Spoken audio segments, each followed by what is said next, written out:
Just a few weeks ago, the Navy admitted for the first time that several UFO videos were real, meaning they show actual area phenomenon that so far the Pentagon cannot explain. Now, a UFO investigations group says they have found materials that could potentially be physical evidence of UFOs. Luis Elizondo is Director of Special Programs at the To the Stars Academy of Arts and Science. He also headed the Pentagon's Office for Investigating UFO Incidents, and is the star of the History Channel's Unidentified. He joins us tonight. Luis, thanks so much for coming on. So, thank you for having me. What is this material, and why could it shed light on the question of what UFOs might be? Sure. Well, our company over the last year and a half has actually obtained quite a bit of material. And let me first preface by saying some of that material, its provenance is frankly hearsay, while other the provenance of some of this material has been substantiated.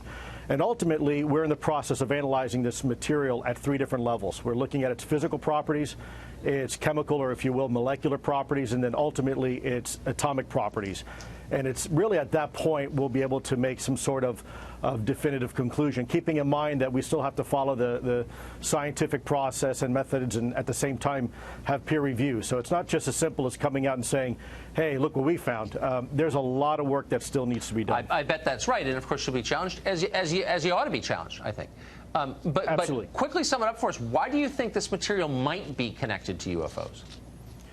Well, without getting into a lot of detail right now, because frankly, it's too speculative for me at this point to say why I think something.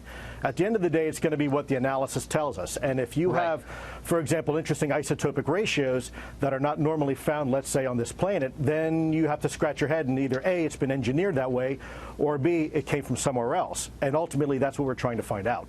So these are materials brought to you by people who say this is at the site of a UFO incident or a crash?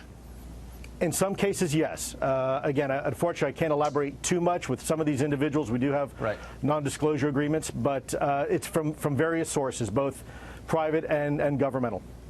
It goes without saying, I hope that you'll come back as you get to the bottom of this. We remain skeptical but open-minded on this and all things. Luis, great to see you today. Thank you so much. Me. Of course. Absolutely. Thank you.